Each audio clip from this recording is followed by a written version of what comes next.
प्रतिवर्ष आप मनाते हैं इसको? अब तो पहली बार हुआ है, और पहली बार अगर आपने किया और वो भी आपने इंद्र भगवान के नाम से कुछ यज्ञ किया होगा, आपने यज्ञ का समापन है। अब एक काम, अब बहुत से वादे आपने करवा लिए, मैं ऐसा कुछ वादा आपसे कराऊंगा नहीं है जो आप विचलित मत होना, लेकिन एक वादा कराऊंगा कि हर वर्ष इस प्रकार इस दिन चाहे तिथि से मनाओ चाहे वार से मनाओ, अपना वार्षिक उत्सव मनाना जरूर। ये बात है। महाराज जी, मैं आपसे निवेदन कर रहा हूँ, इस यज्ञ में आहुतियां लगी होंगी। जब आप आहुति लगाते हो तो आप किसका आह्वान करते हैं? संचालन, ये तो आचार्य हैं, आप संचालित करने वाले हैं। अब आप खड़े हो जाइए, हम कुछ चीजें आपसे हाँ करवाएंगे और फिर उससे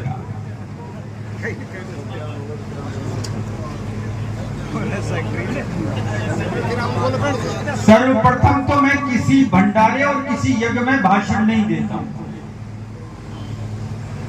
लेकिन आज विषय ऐसा है कि कहीं न कहीं कहना हमारे लिए आवश्यक है।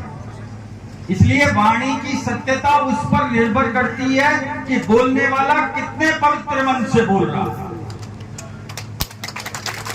जैसे आपकी आहुति पवित्र मन से लगी, वैसे ही बोलने वाले का मन भी उतना ही पवित्र होना चाहिए, तभी वो स्वीकार किया जाता है।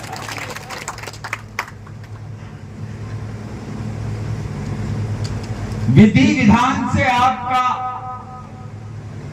यज्ञ का समापन हो गया, सरकार की विधि से आपकी गौशाला संचालित है। जो मापदंड गौशाला के लिए अनिवार्य रूप से कह रखे हैं वो आप पूरा कर रहे हैं। मैं सिर्फ आपसे हाँ करवा रहा हूं, मुझे मालूम नहीं है। आपके कार्य से और कार्य के प्रतिपादन की जो पुस्तिकाएं हैं या जो लेखा जोखा है वो सामान्य रूप से सालाना है। अब आप कराना क्या चाहते हैं उसका मानचित्र दे दीजिए, ब्लूप्रिंट होगा आपके पास। है 45 लाख रुपए राशि बहुत बड़ी है। 45 रुपए देने के लिए आदमी के हाथ जेब की तरफ नहीं जाते। जब ऐसी विभूति यहां मौजूद है और राजस्थान और केंद्र की सरकार के 2 नुमाइंदे यहां मौजूद हैं, एक व्यक्तिगत इतना कर रहा है तो बाकी तो कोई दायित्व बनता है। मैं अगर किसी यज्ञ के समापन में मुद्रा की बोली लग जाए तो मैं यज्ञ के पवित्रता पर अंकुश आता।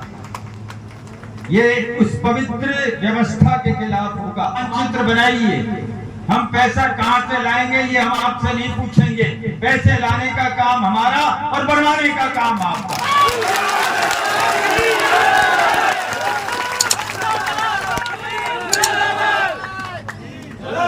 लेकिन हर साल करोगे ये आयोजन? हाँ कर दीजिए, हर साल करना है। अगर वार्षिक आयोजन होगा तो जनता भी आकर देखेगी कि आप कर क्या रहे।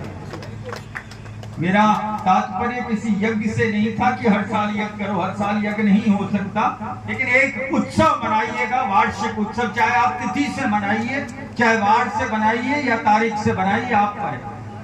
जब आप मनाओगे तो कुछ लोग बाग आएंगे, ऐसे भामाशाह ने क्या कहा क्या किया, कम से कम वो भी प्रोत्साहित होंगे। विधायक आएंगे तो विधायक भी देखेंगे कि हाँ हमने जो किया वो कम से कम जनता उसको स्वीकार कर रही है और वो अच्छे काम के लिए लग रहा है। तो हम शुरुआत आपसे कराना चाहते हैं इन गौ माता के संरक्षण के लिए। जो इनको पक्का शेल्टर चाहिए, जो आपने कहा ना 30 बाय 100, कौन कह रहा था इसको? क्या तो यहीं से रहा था, महाराज जी कह रहे। तो महाराज 30 बाय 100 शेल्टर। पहली ताली इतनी जल्दी मत बजाया कर, नेता खूब बजवाते हैं आपसे ताली, कम से कम हाथ को अब नीचे रखिए, हाथ रोके। 30 बाय 100 ये इन गायों के छत का छाए का है। आपके पास में 30 बाय 100 की जगह है, मैं ये मानता हूं वो गौशाला के नाम पर है, गौशाला के नाम पर है। मैं जो बात बोल रहा हूं उसको ध्यान से आप सुनना। वो गौशाला के नाम पर है, गौशाला पंजीकृत है, गौशाला का वार्षिक ऑडिट होता है, गौशाला को अनुदान सरकार से मिलता है, क्योंकि ये अनुदानित गौशालाओं में ही संभव हो पाएगा जो मैं बात बोल रहा हूँ। 30 बाय 100 का विधायक महोदय आप तो बाद में करना, 30 बाय 100 हम सांसद कोष से आपको बना के देंगे। बोले शंकर भगवान की, बोले सांसद महोदय की। ये भी कोई पुण्य प्रताप था हम जैसे कलयुग के व्यक्तियों का कि पहला कोष भी गाय के नाम पर निकल रहा है। आपको बहुत बहुत धन्यवाद। श्री बालाजी फिनसर्व, जहां मिलती है आपको वाहन बीमा, स्वास्थ्य बीमा, म्यूचुअल फंड, जीवन बीमा, फाइनेंस, साधारण बीमे की सभी सुविधाएं। कार्यालय बानसूर महाविद्यालय के पास, बाईपास रोड बानसूर। मुख्य कार्यालय लालकोठी कोटपुतली।